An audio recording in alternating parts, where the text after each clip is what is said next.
Welcome back to the Fit Minute Podcast, Fitness for Real People, with your host, Gabrielle Mazar. On this week's show, Gabrielle interviews Misha Tuesday, the Mystic Hypnotist.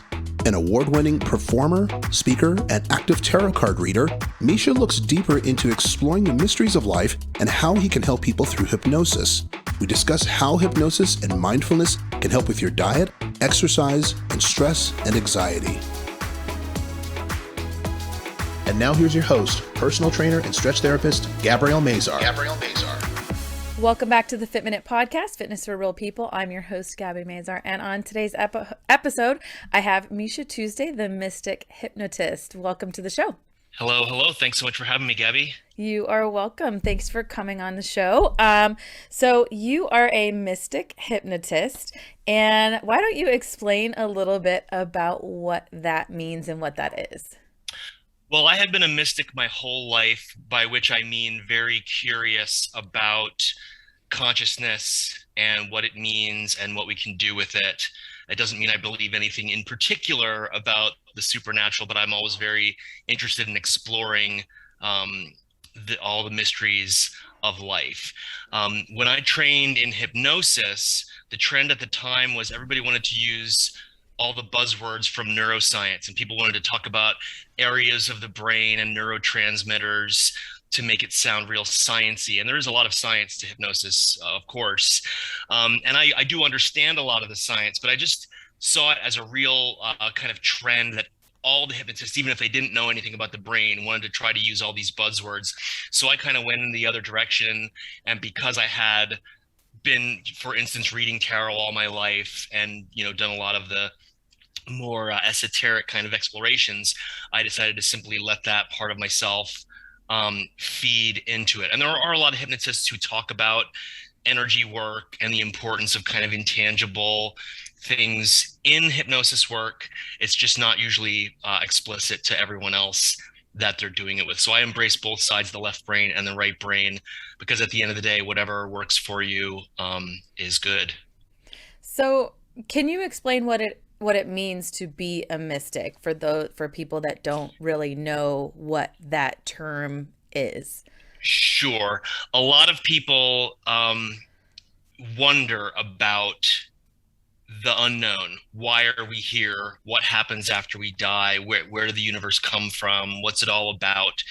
And there are a lot of kind of traditional answers that people, I would say, settle for. Organized religion has a certain set of answers. Even the scientific mindset or worldview has, certain, I would say, acceptable ways to think about these things. A mystic is someone that wants to do it for themselves. They don't want to just accept the meanings that are given to them by culture and society. They want to really explore on their own. So my nutshell definition of a mystic is someone who asks really big questions without settling for easy answers. Okay. So, so bringing that to hypnosis, traditionally when we think about hypnosis, we think about someone on stage that makes you bark like a dog or flap your arms like chicken and putting on a show. But that's not necessarily exactly what you do, right? Well, that is one set, and I think the clucking like a chicken thing probably came from a Warner Brothers cartoon at some point, because everybody says that. You're not going to make me cluck like a chicken, are you? Yep. And on stage, it's very different. There is some hypnosis skills that goes into a stage show. I do stage shows as well. And in those contexts, people are volunteering to come up because they want to have a fun time. They want to make the audience laugh, and they want to do a lot of silly things. So you can get away with a lot more on stage than you could if we were going to sit down one-to-one, for instance, to work on quitting smoking or dealing with anxiety, whatever you got going on.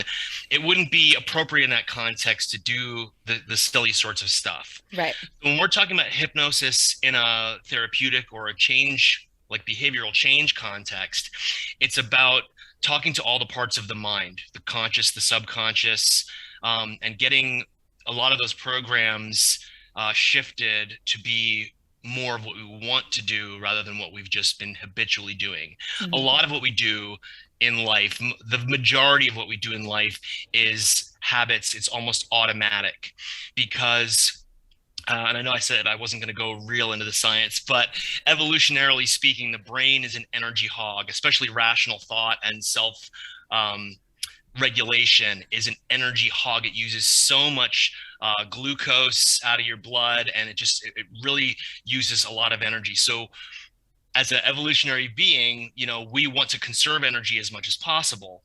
So the way the mind works is that you have these programs for things. Anything that's a habitual behavior, anything that you do a couple of times becomes a little program. Autopilot. So that autopilot, exactly. So now when I drive to the store, I've done it 6 times. I know the way there now. Now I can be thinking of something else. Or every time I've had dinner, I have a dessert afterwards. So that's just kind of automatic. I don't think, will I have dessert? I think, what will I have for dessert? Right. So that becomes automatic as well. If we're a person who smokes, if it's just the time to smoke, you find yourself with a cigarette in your hand, lighting it before you've even really thought about what do I want to do next. So a lot of the things that we do in hypnosis is reorient your unconscious programs to make what you want to happen instead of the habits that you've been that have maybe been getting in your way. Yeah, it's kind of, if you've ever gotten in your car and you were supposed to go somewhere else, but you automatically drive to work or you automatically drive to the grocery store or something, your brain is just autopilot. You're programmed to go to a certain place, even though you want to go somewhere else. And you're like, crap, Yeah, and I didn't want to go there. feature. That's a feature, not a bug. Your brain is designed to work that way. If you do something multiple times, it's going to become habitual. It's going to become automatic. Yeah. But the good thing is that works the opposite way as well. If you, for instance, you're starting a workout routine, if you do your workout routine 6 days in a row, it's going to get easier and easier to do it every time because you don't have to push yourself. And there's also little tricks to make it easier for you to do it those 6 times that we can talk about later if you want to. Yeah. So getting into that actually, so that's exactly what we kind of want to talk about is all of the things that hypnosis can actually be used for. So there's a number of things from stress and anxiety hacks to motivation and self-improvement, quitting smoking. What are some things that you kind of work with the most that you would say that you do to help people the most with hypnosis? Well, there are 2 very broad categories in hypnotic change work. And one is what we call remedial change. That's fixing things. And the big ones are quit smoking, losing weight, stress and anxiety, and phobias. Those are kind of like probably 80% of hypnosis clients want those things. So remedial change is we're fixing something that has become a problem. Then there's generative change, which is improving skills or unlocking abilities that we haven't developed. That's stuff like public speaking, leadership, a lot of entrepreneurial stuff, self-confidence, sports hypnosis. Sports hypnosis is huge, where I've gotten to 95% of my skill level, but there's just that that inner game, that mental game that I need to click into place to be, as excellent as I can be. So that would be an example of generative change, making things that we want to get better at. And so really, the generative change clients often come out of remedial change. The first time they contact me, they have something going on. They have insomnia. They, want to lose weight or quit smoking, something like that. And then I work with them for a few sessions. And when I work with people, I teach them all about how hypnosis works and what you can do with it. And once they learn that, I can use this also to get better at golf or, be a better public speaker, be a better leader, then they want to, once you've gotten rid of the habits that are holding you back, you want to develop new habits that are going to launch you even further into your success. Interesting. I guess I never really thought of it from that aspect. You don't think about it using it to improve. You you think about it more of using it as a tool to stop doing something, not to start doing something. So Yeah, that's kind it of really works in both directions. yeah, that's kind of a different take on it. So that's a pretty cool thing to think about, like improving your golf game or improving your exercise or maybe trying to reach a certain goal, that you've been trying to reach, whether it's maybe financially or as an entrepreneur, or maybe you want to be on stage or whatever it is. Yeah, really anything that you want to do, getting your subconscious mind on board is going to make it faster, easier, better. Yeah. So what would you say there are, sorry, some stress and anxiety hacks are that you could recommend? I've got a lot of them, and many of them boil down to get out of your head and into your body. But it's real easy to say, get out of your head and get into your body. And how do you actually do that? So, one of the first things that I tell people, if people come to work with me one on one for stress or anxiety, which are very related, stress and anxiety are very related. One of the first things I do, and I should start by disclaiming that I'm not a doctor and none of what I say constitutes medical advice. It's, my general opinion. It doesn't relate to your specific position and is not intended to treat any specific condition. That said, when people come to me to work on stress and anxiety, the first thing I ask them about is their alcohol and caffeine habits. Because alcohol and caffeine, many people I find do both. Not so much one or the other. There are definitely people who do one or the other, but most people will do both of them. And they kind of are a self-perpetuating cycle. Because you drink, you maybe have a drink or two more than you intend to in the evening. Then when you get up in the morning, you're a little groggier than you want to be. You drink more caffeine than you would usually drink. And they kind of, then you need to relax at the end of the day. And that's why you need to drink at 5 o'clock. So that's kind of a self-perpetuating cycle. And I'm not here to preach or pontificate what's right. You know what's right for you, but it's something to examine. And it's something that modifying that will go a long way if you are a person who suffers from anxiety and stress a lot. Looking into that kind of behavior and getting it to the balance point is really important. Another one that goes along with those is drinking water, because a lot of people spend a lot of their day dehydrated. And when you're dehydrated, your body knows something is wrong, and it will elevate cortisol, which is a stress hormone. So a lot of times when we have a low level underlying stress or anxiety level, getting yourself hydrated can often get rid of that. And when we're drinking, when it's our habit to drink, caffeine up until a certain point of the day and then alcohol after that, you're drinking something that's a drug every time you're thirsty. So adding water to your routine is going to help that a lot. One thing that I often recommend in my personal power program is drinking a glass of water as your morning routine. The very first thing I do every day when I get up is I just drink a full glass of water. I have a little ritual that I do with it where I say the water is going to refresh my body, my mind, and my spirit. I drink the water. And then I say, thanks, I needed that, which also adds in a little bit of gratitude into it. Everybody's heard that how important it is to have experiences of gratitude. And then think, oh, I need to make a list of all the things I'm thankful for. And who do I thank for this? And who do I thank for that? It's really simple. It's the feeling of gratitude that helps us more so than what it's What about. you're being thankful for, right? Right. So just anytime, even like if you have a really good sandwich, you could just say in general, oh, thanks, I needed that. It doesn't matter if you're thanking God or the waitress or yourself for buying it. It doesn't really matter. It's just that feeling of gratitude. And doing a glass of water in the morning is a really easy way to do that. Another really easy way to beat an anxiety attack or to reduce stress is a simple deep breath. And a lot of people dismiss it because it sounds so simple, but you just take in a nice deep breath in, hold it for just a moment, and then let it out slowly. And if you do that once, you'll feel an enormous calm wash over you. If you do it 3 times in a row, the effects will be even compounded. And neurologically speaking, what that does is it resets the vagus nerve, which is the nerve, the cranial nerve that stimulates the amygdala, which is what puffs up. It gives us an anxiety attack. It releases cortisol, stress hormone. So taking a nice deep breath, when you have the exhale longer, about twice as long as the inhale, it resets that nerve and begins to calm down that fight or flight response, which is what's happening when you have an anxiety attack. Yeah. We talk about breath work a lot in Pilates, which is what I teach mostly. Yeah, a lot of people get really hung up on the counts.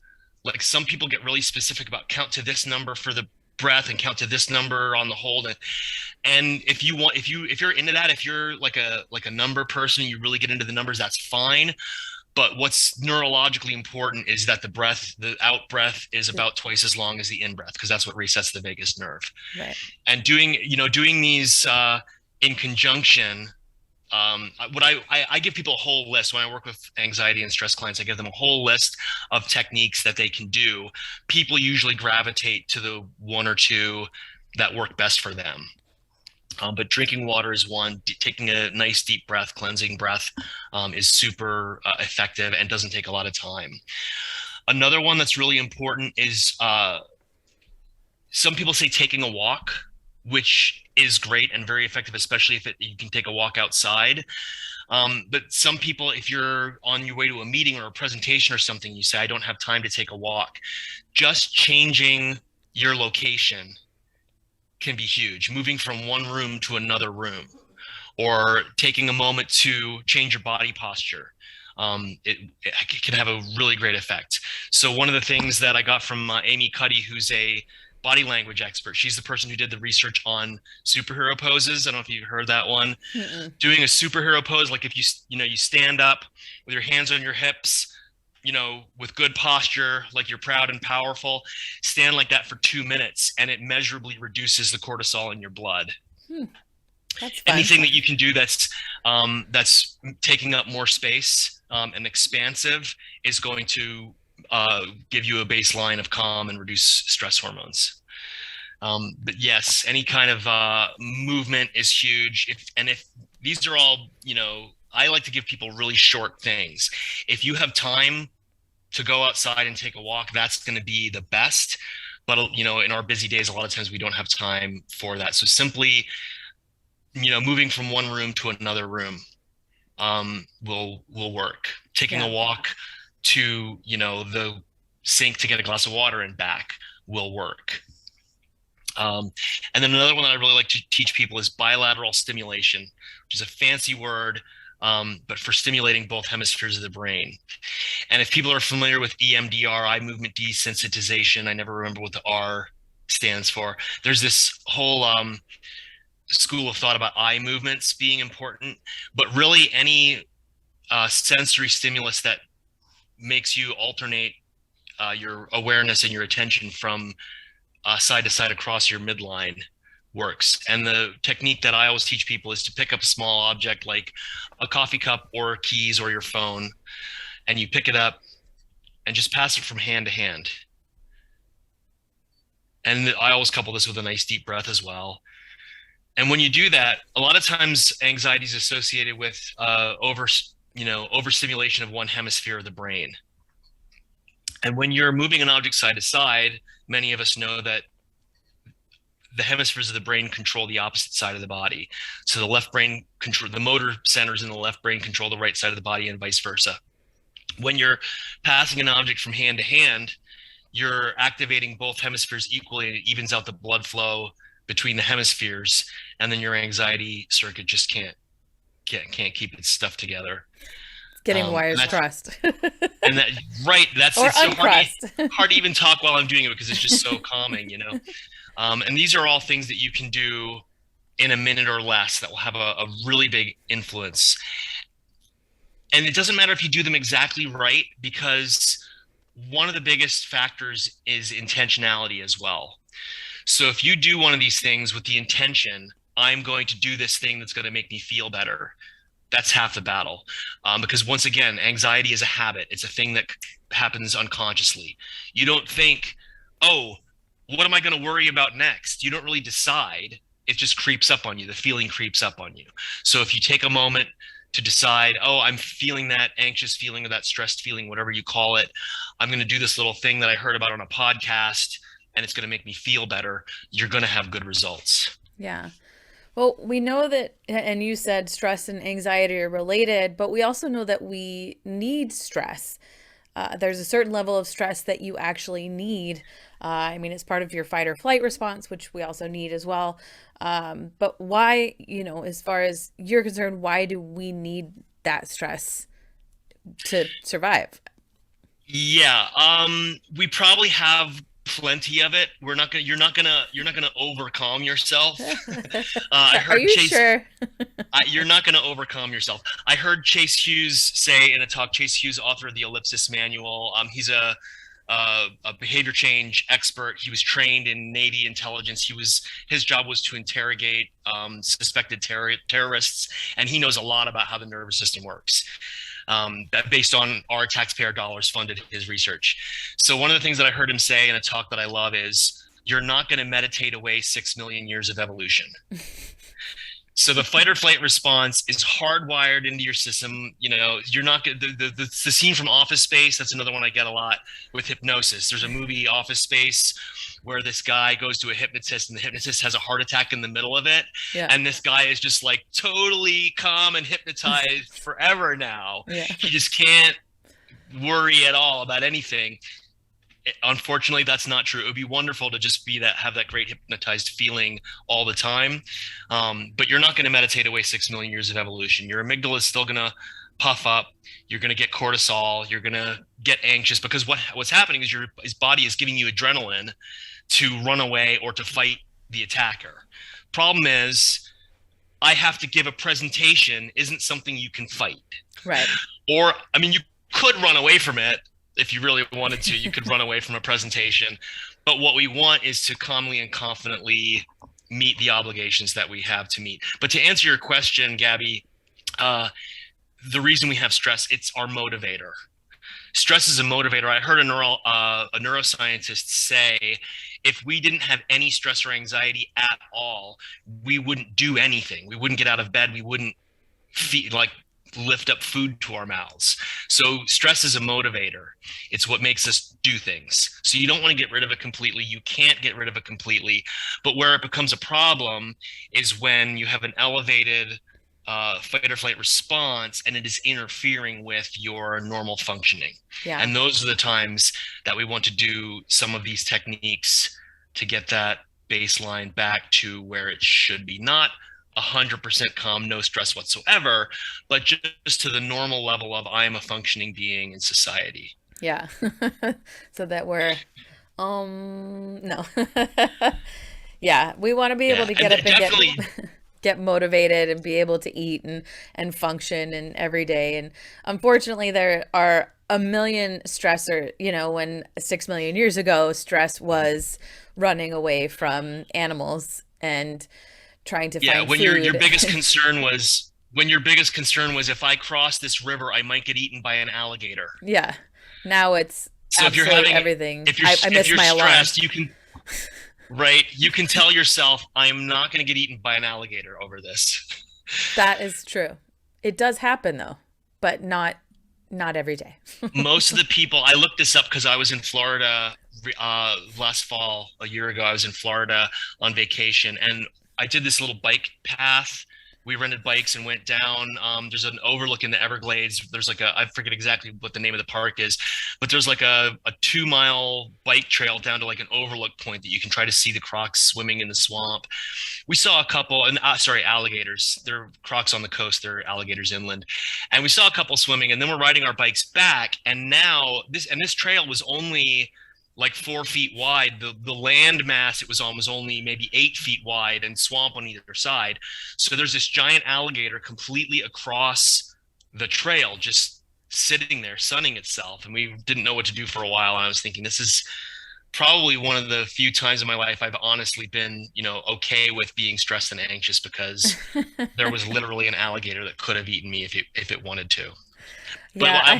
what I researched was that there are, I think on average, about 4 or fewer alligator attacks on humans in the United States. And most of them are people walking dogs. Yeah. Yeah. They, especially if it's a little dog, they think those things are popcorn. So Yeah.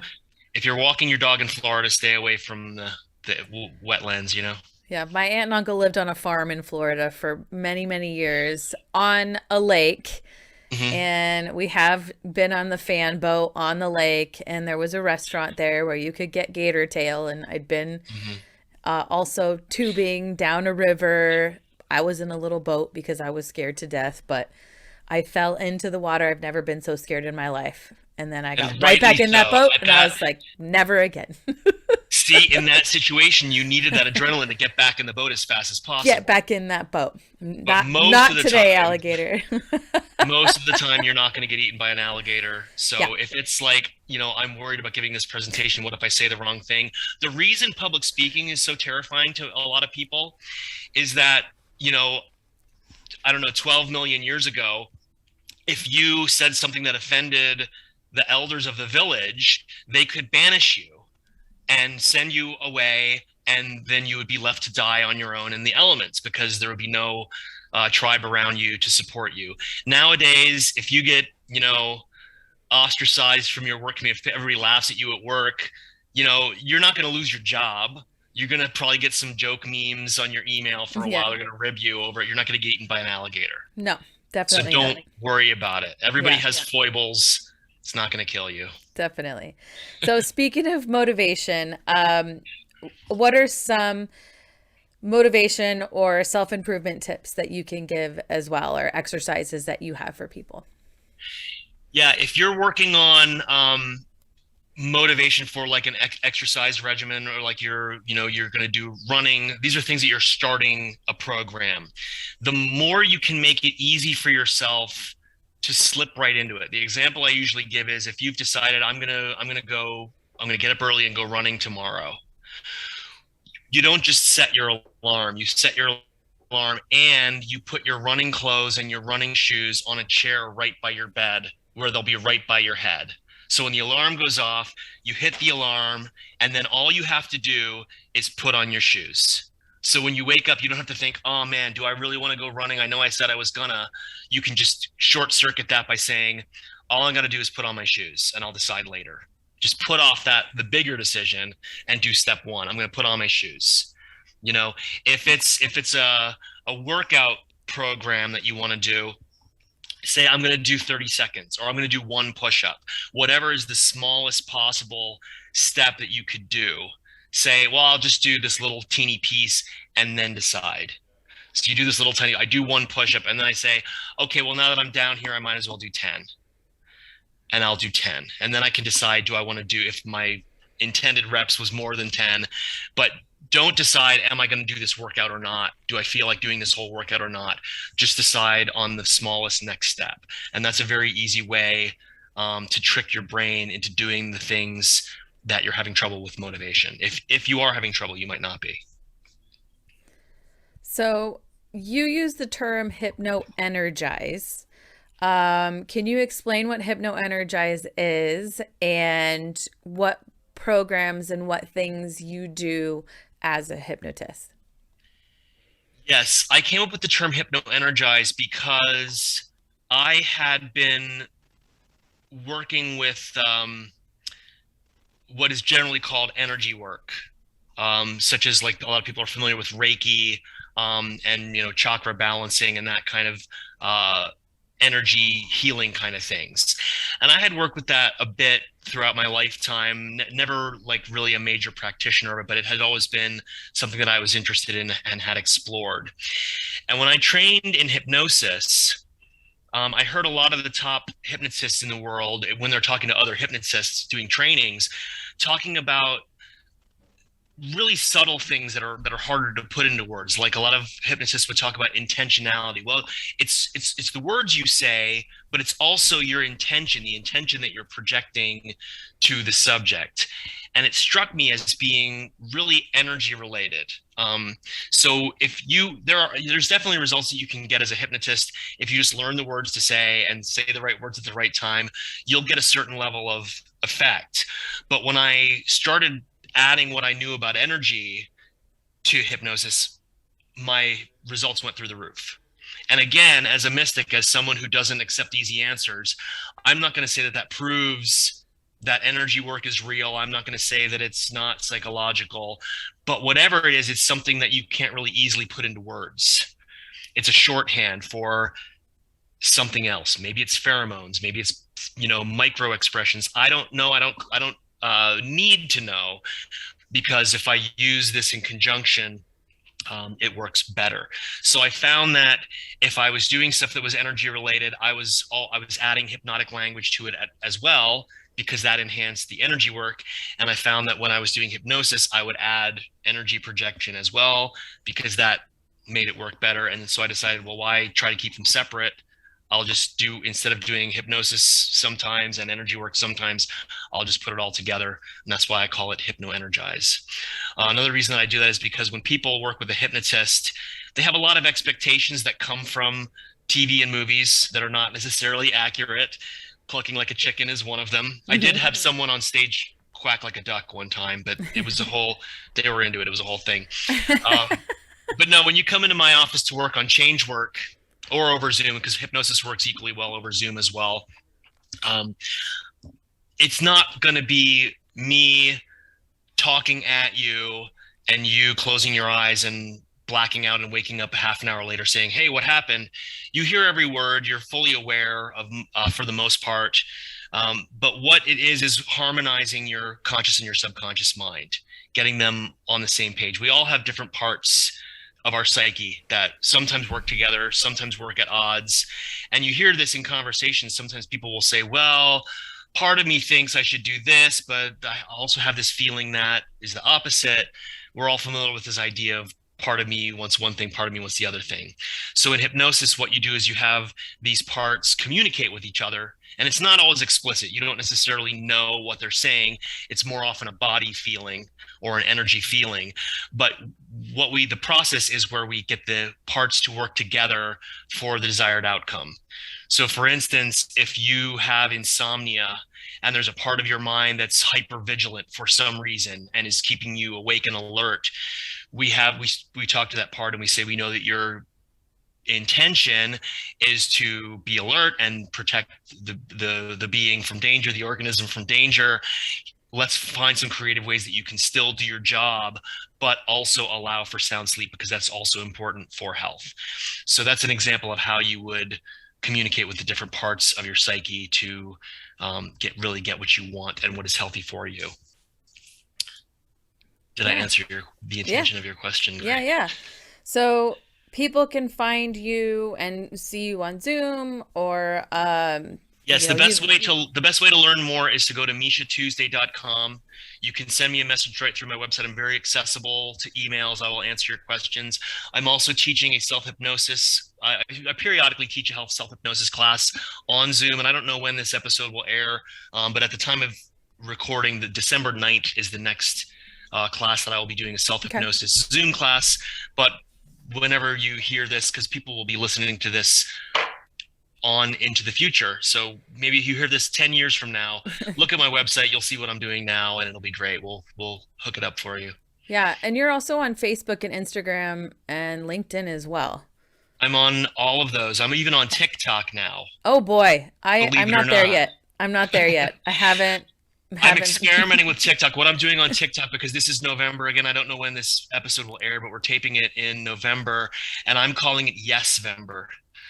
So because TikTok has to be really short. TikTok, they're like, some of them are 15 seconds. People don't usually go over a minute or two. So every day I'm giving a tip on how to bring more yes into your life in November. It's not November, it's Yes-vember. All right. And YouTube. You also do YouTube videos as well. Yes. On some platforms, I'm Misha Tuesday. On some platforms, I'm the Mystic Hypnotist. Okay. But if you search for those two terms, you'll find everywhere that I am. Perfect. To my knowledge, I'm the only Misha Tuesday in the world. Possibly. Possibly. There is one other Gabrielle Mazar by marriage I have found.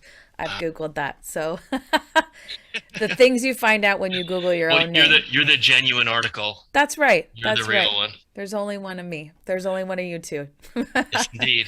All right. So people can find you, Misha Tuesday. They can find you on your website. I'll post links to all of your stuff And is there anything else you want to add about hypnosis, Hypno Energize, anything else you think people should know about what you do, or anything? I really just want to thank everyone who's listened to this entire episode. Thank you so much for sticking with it. And please do try some of the techniques that I mentioned, because we may not think that we have a problem with anxiety, but we all have anxiety and stress in our life, and we can all benefit from these techniques. So do use them, see how they work for you, and please do be in touch. Thank you. Yeah, I'm going to try the side to side, that one, because I think that one will work for me for sure. That's a good one. But thank you so much. Thanks for having me, Gabby. Yeah, thank you for being on the show, and thanks everyone for listening. Reach out to Misha, and we will see you all next week.